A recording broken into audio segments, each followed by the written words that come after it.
Hola Jenny, ¿cómo está? Buenas tardes, bienvenida. Buenas noches, profe. Bien, bien. ¿Y usted cómo está? Ok, soy yo entonces el que no escucho. ¿En serio no me escucha? Ya, listo. Jenny, Ok. ¿Ya escucha? perfectamente, ahora sí ya la escucho. Qué Entonces, bueno. Email también, se conecte ya y ya, bien, ya estamos grabando. Entonces, bien, nos quedamos analizando la clase pasada, todavía no terminamos de analizar la compraventa. Profesor, Juan, a ver cómo está, ya la escucho perfectamente bien. gracias. Muy bien. Ya la clase pasada nos quedamos analizando, no sé si alguien está grabando, creo que ella está grabando. Yo intento grabar y vamos a ver si después lo podemos compartir a los compañeros, ¿no? Pero vamos a empezar entonces. ¿Alguien sabe en qué diapositiva nos quedamos? Estamos evidentemente viendo los elementos de existencia del contrato de compraventa y veíamos los requisitos de existencia y justamente estamos analizando el consentimiento. Y el consentimiento, no el consentimiento genéricamente como para cualquier contrato, sino específicamente el consentimiento para el contrato de compraventa. Entonces, según yo, nos quedamos por ahí de la 34. No sé si alguien tiene alguna información contradictoria a esta.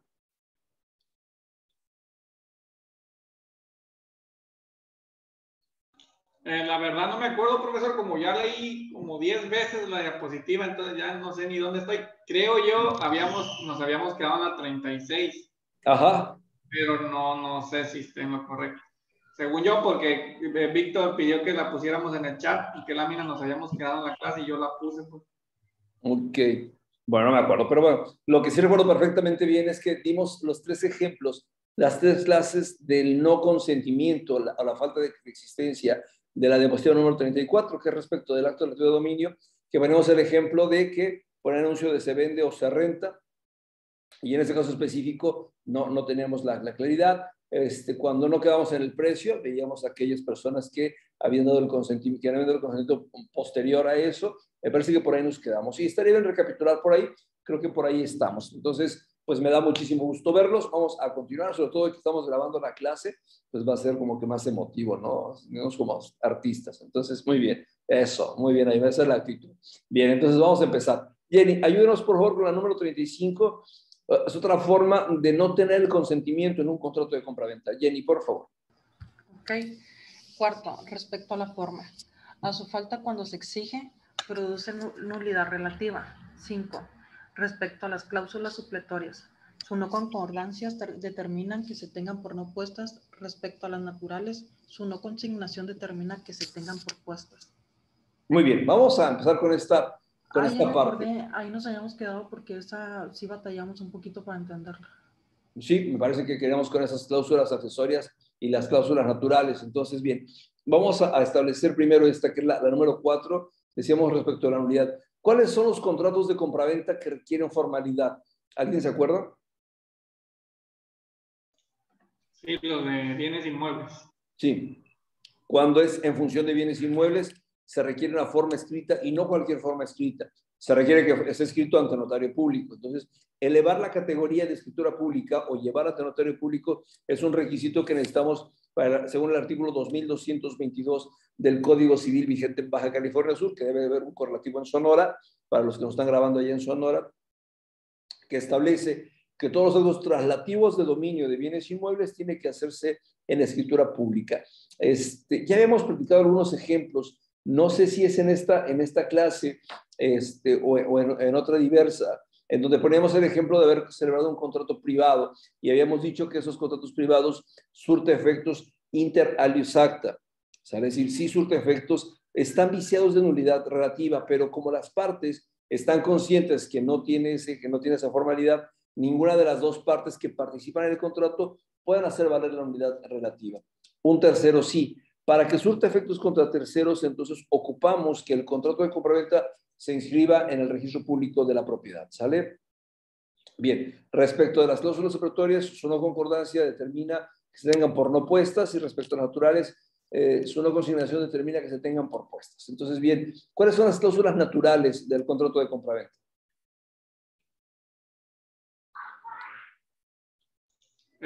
Bueno, las que necesariamente deben de contener para existir el contrato, como por ejemplo la transmisión de la propiedad Sí. por un número cierto, ¿no? Sí, o sea, si no decimos que trasladamos la propiedad, o si no decimos que la propiedad tiene la posibilidad de que el dueño pueda usar, pueda disponer, bueno, es una cláusula natural, ¿sale? Entonces, si no lo consignamos, se tienen por puestas. Las cláusulas accesorias, si no fijamos una penalización por la no concreción del contrato, si no fijamos una renta en caso de que no se concrete finalmente la compraventa, etcétera, entonces se tendrán por no puestas, ¿no? Porque son cláusulas accesorias o supletorias de las naturales, ¿no? Creo que no tiene mayor problema. Bien, vamos entonces con la siguiente característica del consentimiento. Decíamos que es que la celebración del contrato sea relativa de dominio. La siguiente diapositiva, Juan Abimael, por favor. Sí, dice, respecto a la celebración del contrato de compraventa con su efecto traslativo de dominio, el consentimiento debe coincidir en que la propiedad de la cosa o derecho en materia de la compraventa pasará del patrimonio del vendedor al del comprador y que se transmitirá en virtud de la compraventa, pues si no hay concordancia, perdón, es que estoy aquí como pequeño, aquí está, y que se transmitirá en virtud de la compraventa, pues si no hay concordancia en que esa transmisión se hará por ese negocio, no existirá consentimiento. Ya veíamos el ejemplo, creo que esta es la ejemplificación que ya lo habíamos visto en la clase pasada, cuando ponen anuncios de se vende o se renta. Entonces, si esta persona está de acuerdo en el precio, pero no hay que ser un tratado de dominio, si no sabemos si está rentando, si está vendiendo, entonces, si no hay un consenso de voluntades respecto de la renta o la venta, entonces, evidentemente no hay la posibilidad de que sea un contrato. Dice, como no es el caso en que una de las partes crea que la transmisión se hará por compraventa y otra cree que sea por donación, en ese supuesto el contrato no existe. La clase pasada, el ejemplo, manejamos la dualidad o la duda respecto si era compraventa o era arrendamiento, ¿no? Pero surte más o menos los mismos efectos. Jenny, por favor, la siguiente diapositiva. Dice, como es el caso en que una de las partes crea que La siguiente, transmisión- Jenny, es la 37, ya la leí yo, la que sigue es la 38, si ok, fuese sí. tan generosa. Sí. Dice, la venta con reserva de dominio no es una excepción en la que no exista transmisión de dominio, sino que está supeditada al cumplimiento de una condición suspensiva. Además, basta ese acuerdo de voluntades para que la transmisión se realice, aunque no se haya entregado la cosa ni se haya pagado el precio. Muy bien, muchísimas gracias. ¿Quién de los dos había escuchado esta compraventa con reserva de dominio? Yo la anoté para investigarla, pero me ganó el tiempo y no logré investigarla para analizar esta diapositiva. Es verdad, me dijo que ya había leído las diapositivas 10 veces. Y supongo que ya leyó también las de teoría general del proceso también, que esas son más difíciles todavía, ¿no? Entonces, muy bien. Espero que ya las haya leído, están maravillosas, a mí me encantan. Bien, compraventa con reserva de dominio. El dominio solamente es una parte de la propiedad, ¿sale? Recuerden, por favor, cuáles son las características de la propiedad. ¿Quién dice yo? Que se puede usar, Sí. se puede disfrutar y se puede disponer. Usar y disposición. La disposición es la característica del dominio. Para que yo pueda dominar la cosa es que yo pueda venderla, enajenarla, regalarla, lo que yo quiera hacer con ella. Ese es el dominio que voy a hacer. Es posible que yo le venda a Jenny una casa, pero como no quiero que la revenda, vamos a poner el ejemplo, ¿sale? Resulta que yo quiero vender la casa de Jenny, pero Jenny dice que no tiene dinero, que no sé qué, que no, el despacho no da millones de pesos en efectivo, pero que sí da una cantidad mensual, ¿no? Entonces yo le vendo una casa de 1 millón de pesos a Jenny y Jenny me dice, no, en un año yo le pago la casa sin problema porque el despacho de mi papá da para eso y para más. Entonces, ese 1 millón de pesos lo dividimos en 12 mensualidades. ¿Cuánto nos da? ¿Alguien me ayuda, por favor? 1 millón entre 12. ¿Ya lo tiene? 1 millón entre 12. Nos da a 83,333 pesos con 33 centavos. Muy bien, muchísimas gracias. Y una última mensualidad esas son 11 mensualidades de 83,333 y una última mensualidad por 83,334 pesos. ¿Sale? Entonces, bien, en este caso específico hacemos ese pacto entre Jenny y yo. Pero si yo le vendo la casa a Jenny y ella no me la paga y si le dejo libertad de dominio para que ella a su vez la pueda vender, si resulta que a los 2 meses que me pague las 2 mensualidades, ella la vende y recibe el precio total de la casa, ella recibe el $1,000,000, entonces, y luego a mí no me paga, entonces yo me quedo sin casa y sin dinero, ¿sale?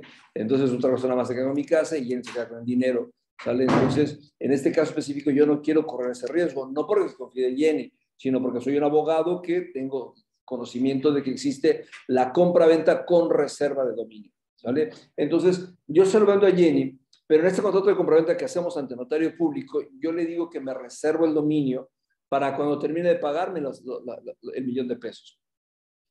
Entonces, en este caso específico, cuando llegue el plazo del año, es decir, para el próximo mes de julio del año 2022, cuando Jenny haya terminado de pagar la última mensualidad, en ese momento voy ante notario público y ya le libero el dominio a Jenny. Es decir, esta compraventa con reserva de dominio se va a inscribir en el registro público de la propiedad por si es que Jenny lo intenta vender, el comprador sepa que no tiene dominio Jenny. Jenny no puede venderlo, ¿sale? Entonces, y se inscribe en el registro público de la propiedad para que nadie lo compre, ¿sale? Porque Jenny no lo puede vender porque no tiene el dominio. Lo puede usar y lo puede disfrutar como una de las 2 características de la propiedad.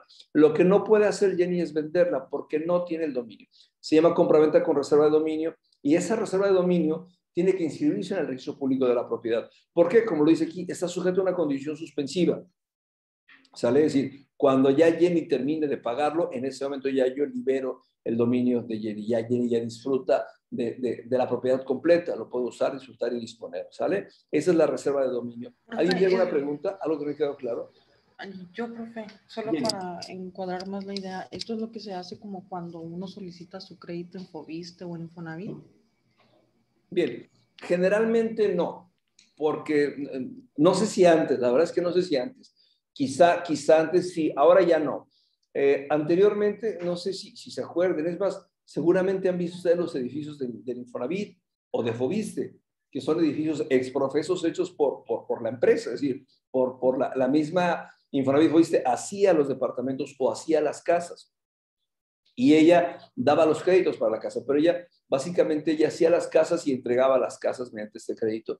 Ya no lo es así. Es decir, si usted quiere ahorita tener acceso a un crédito Foviste, un crédito Infonavit, usted le dice Infonavit tienes la cantidad de tantos, 300, 400, 500 mil pesos, consigue una casa que valga eso y se la compramos, ¿no? Que reúna las características y los requisitos que requiere Infonavit o Foviste para eso. Entonces, son 3 contratos. Sí, son 3 contratos. 3 contratos, 1 es accesorio y 2 son principales. ¿Cuáles son los 3 contratos que tendría esta negociación a que hace referencia Jenny? El primero es un contrato de compraventa. Como la que la va a comprar es la que la va a comprar es un derechohabiente del Infonavit o del Foviste, quien lo va a vender es una inmobiliaria. Entonces, la negociación de compraventa no se hace directamente con Infonavit o con Foviste. ¿Sale? ¿Qué es lo que se hace? Bueno, es un contrato de compraventa entre la inmobiliaria y el derechohabiente, pero el derechohabiente no tiene dinero. Entonces hay un contrato adicional que es un contrato de mutuo con intereses y garantía hipotecaria que celebra el Infonavit o el Foviste con el derechohabiente. Entonces, en ese caso, el derechohabiente el Infonavit le paga directamente a la inmobiliaria, recibe la inmobiliaria el dinero de Infonavit o de Foviste y el derechohabiente queda endeudado con Infonavit o Foviste. Pero Infonavit y Foviste, como no tenía el dominio él, como él no era el dueño de la casa, lo que constituye es un contrato de garantía hipotecaria. ¿Cómo queda entonces? El dominio lo tiene, sí, el dominio sí lo tiene el derechohabiente, ya es dueño de la casa. Un error común que pensamos nosotros o que piensa la gente común que no estudia derecho y que no estudia derecho con nosotros es pensar que la casa no es de él porque la está pagando, ¿no? Cuando dice, ¿tienes casa propia? Dice, no es casa propia, la estoy pagando. No, la casa sí es propia, pero tiene un contrato de garantía hipotecaria, porque hay un contrato de mutuo con garantía hipotecaria. La casa sí es de él, tiene el dominio, sale, pero la está pagando. Entonces, en este caso no es un contrato de compraventa con reserva de dominio, es un contrato de compraventa completo, la casa ya se la entregan al derechohabiente, él ya puede usar, disfrutar y disponer, es más, la puede vender. Si las cláusulas del contrato de Infonavit se lo permiten, lo puede vender, nada más tiene que liberar antes el crédito hipotecario, ¿sale? Y por eso el contrato de hipoteca también se inscribe en el registro público de la propiedad.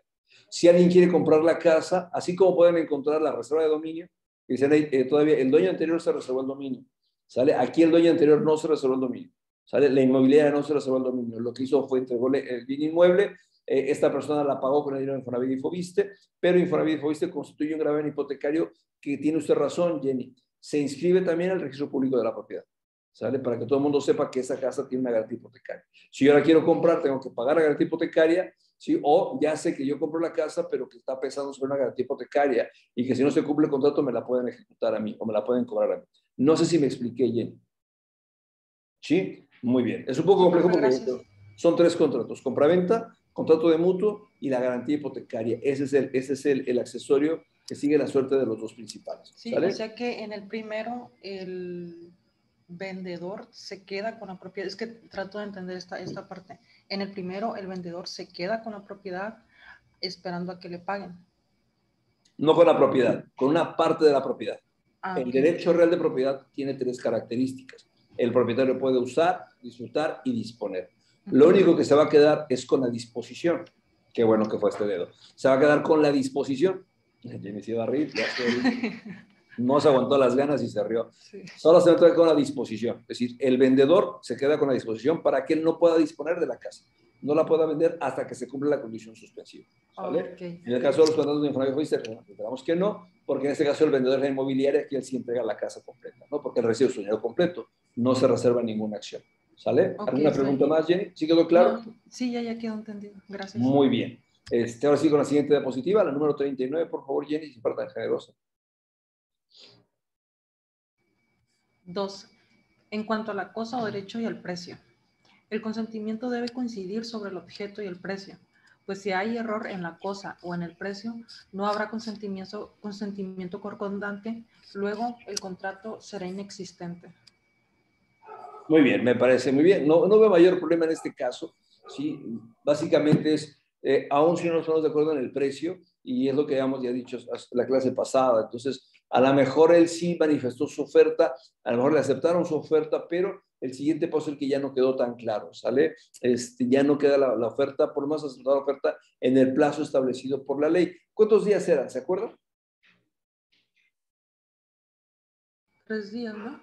3 días. Entonces, si no fijaron un término para aceptar la oferta, entonces va a estar en un término de 3 días, perdón, un plazo de 3 días. ¿Sale? Muy bien.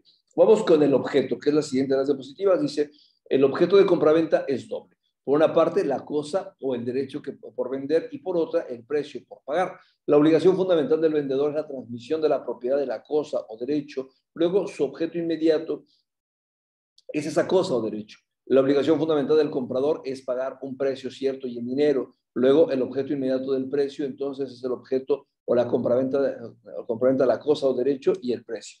Básicamente es doble. Cuando hablamos del objeto, este es el objeto directo o indirecto del contrato, el objeto directo o indirecto de la obligación. ¿Quién me ayuda?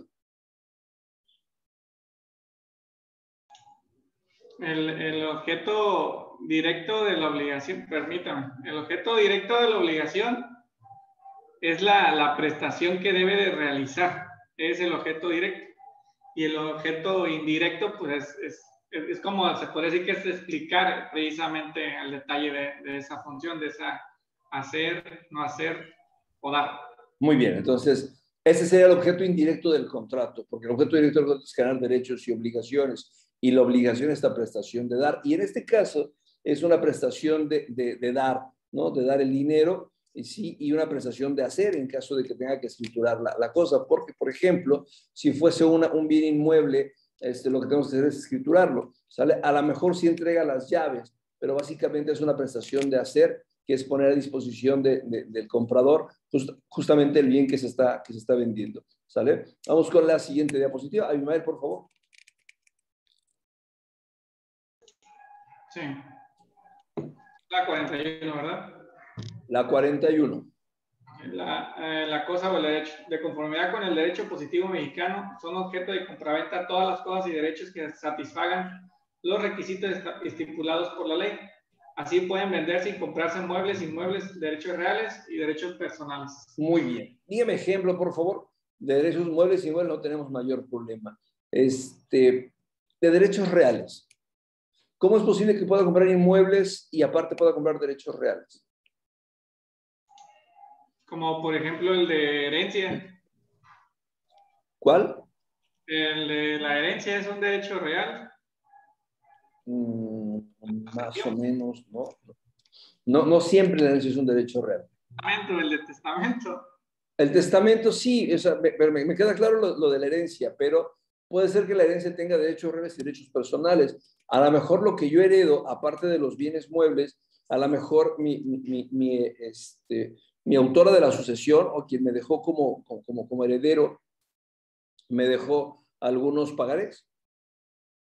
Entonces, esos pagarés, yo soy el heredero, yo tengo esos pagarés y yo tengo la facultad de cobrarlos. Entonces, también, aparte de recibir derechos reales, también recibo derechos personales con la herencia. ¿Sale? Entonces, otro ejemplo de derechos reales que puede transmitirse por la compraventa.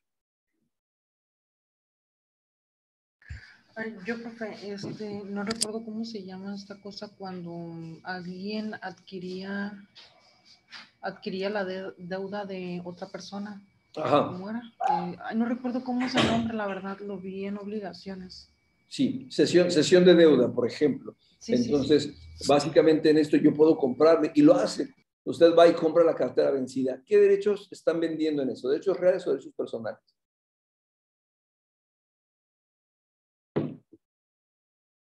Jenny. Yo lo decía para derecho real. Derecho real, no. No es derecho real. Cuando yo compro cartera vencida, lo que compro son derechos personales. ¿Por qué, Abimael?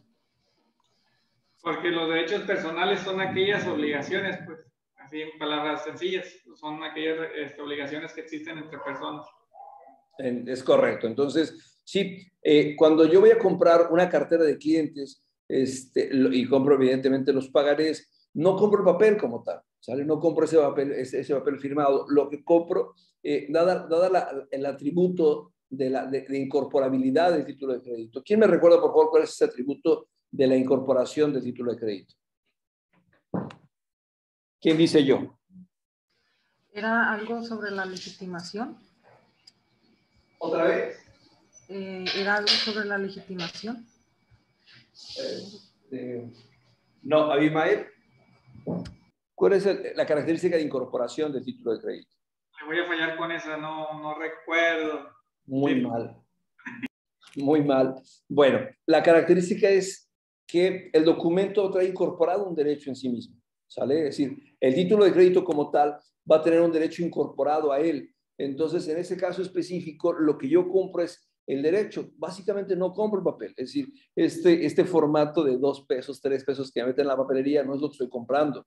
Lo que estoy comprando es un pagaré que dice que una persona debe 50,000 pesos. Entonces, lo que yo estoy comprando es el derecho de cobrar los 50,000 pesos. ¿Sale? Entonces, esa es la característica, una de las características especiales del contrato de compraventa y específicamente de los derechos personales. Yo compro este derecho, la facultad de cobrarle a otra persona los 50,000 pesos de referencia. Nada más por dejar, yo sé que los dos lo saben, le voy a preguntar en ese orden. Decía Abimael que el derecho personal son las obligaciones. Jenny, por favor, dígame la definición de obligación.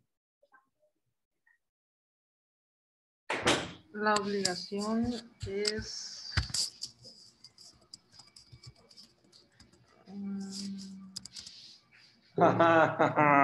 Así la quería encontrar.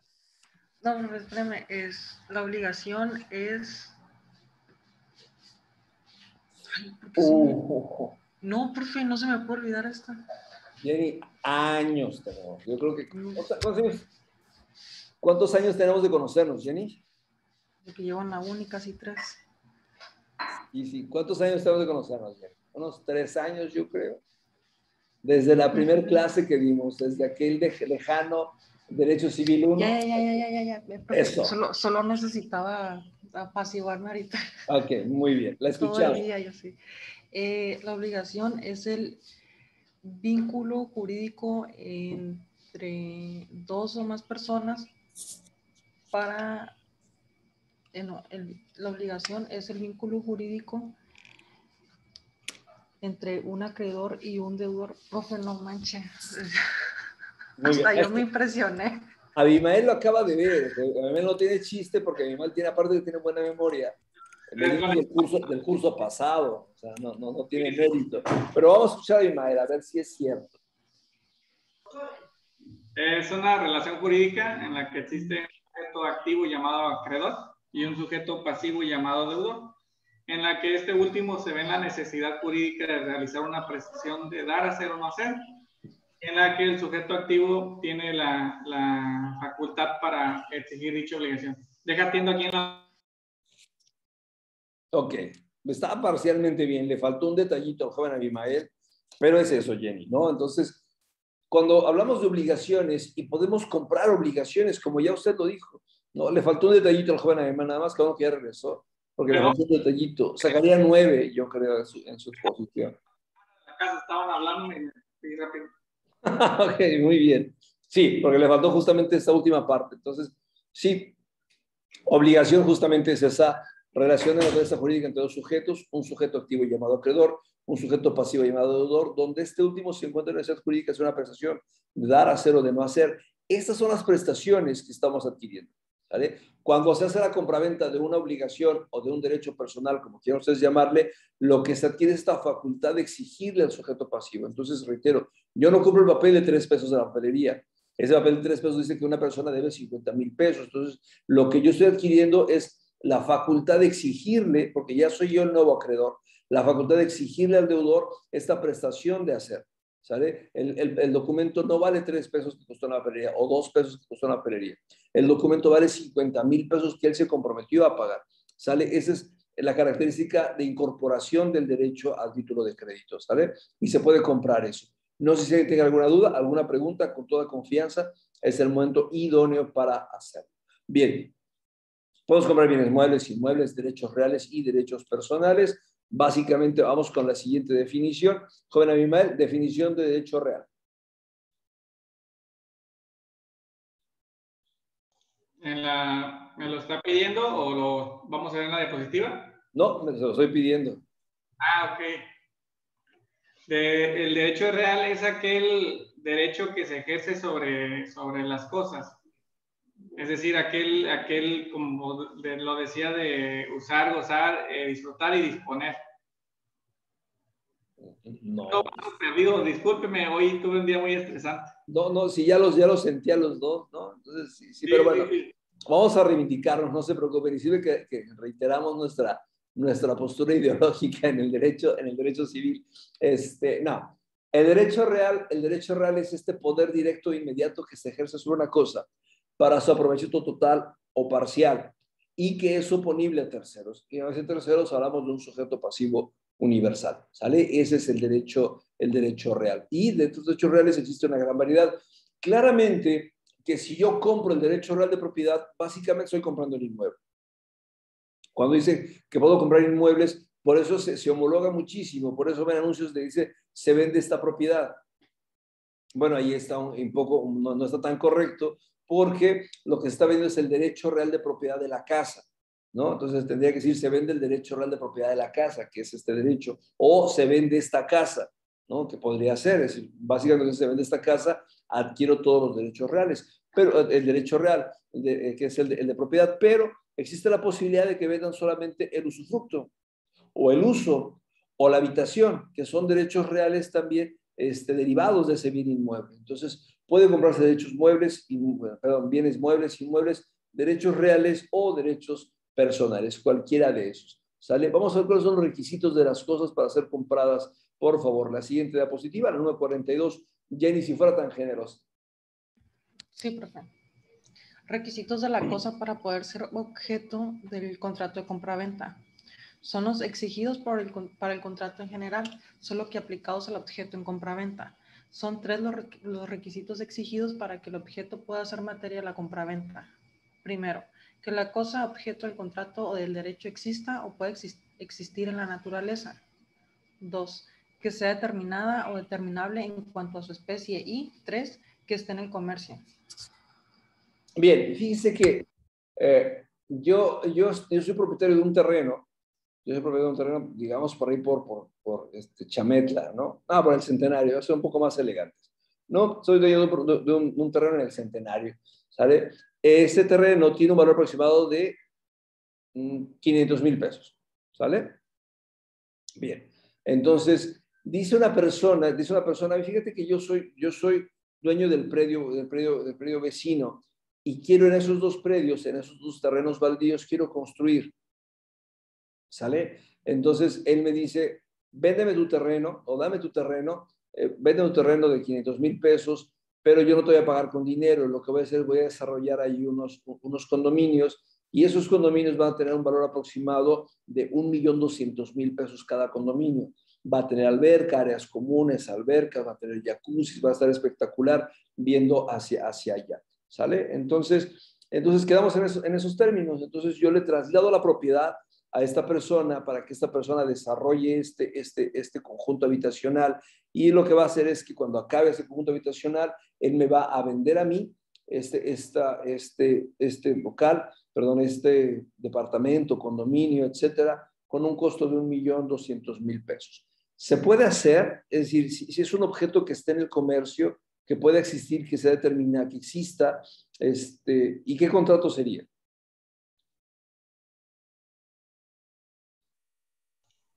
Sí se puede así, porque aunque no existe, sí puede existir, es susceptible de que exista.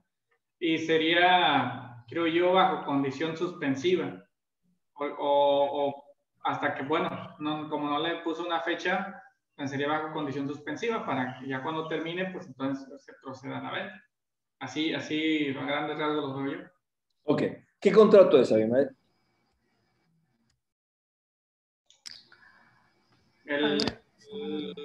Bueno, sigue siendo contrato de compraventa, pero es aleatorio. Ok. Vamos a ver. Es conmutativo porque sí estoy sabiendo la pérdida y la ganancia. Sí. Pero está sujeto a una suspensión, a una condición suspensiva. Ok, muy bien. Vamos a hacer el ejercicio. Vamos a hacer el ejercicio completo. Entonces, quiero que me hagan favor de decirme cuál sería jurídicamente más viable si hacer dos contratos de compraventa y el segundo esté vinculado por el primero con esa condición suspensiva que habla Ismael, o qué tipo de contrato sería en donde uno traslada la propiedad a y se compromete a pagar. Reitero, el valor del terreno son 500,000 pesos, que es lo que va a dar esta persona. Si el terreno, entonces, si el condominio tiene un valor de 1,200,000 pesos, la diferencia eran 700,000 pesos que tendría que pagar él cuando le vendan ya el condominio. ¿Sale? Entonces, quiero que me digan qué cláusulas tendría su contrato. ¿Qué contrato es? Si es un contrato, si son dos contratos de compraventa, si es un contrato de compraventa, si es permuta porque es el cambio del terreno por el condominio, etcétera. Quiero ver qué contrato es, cómo lo denominan, ¿sale? Y cuáles serán las cláusulas más importantes del contrato, ¿sale? Vamos a hacer un pequeño ejercicio. No sé cuánto tiempo quiera, nos acaba el tiempo ya en 6 minutos. No sé qué tiempo quiera para diseñarme el contrato con las cláusulas más esenciales. ¿10 minutos? Va, 10 minutos entonces. Son las 7:35. Vamos a hacer una pequeña pausa. Paramos la grabación. Regresamos en 10 minutos y ocupo este contrato, que estaría ideal que me lo hicieran ya después, como para hacer la tarea. Pero ocupo ahorita que me lo vayan diseñando a grandes rasgos, porque es un bien que no está no existe todavía, pero va a existir. ¿Sale? Entonces, ocupo que me lo describan de la mejor manera posible. ¿Sale? Jenny, ¿sí quedó claro? ¿Sí? Abimael, ¿quedamos claros? Sale, aprovechando que solo son dos, me van a explicar pormenorizadamente su contrato. Sale, regresamos en 10 minutos, son las 7:35, regresamos a las 7:45. ¿Sale? Gracias. Bye.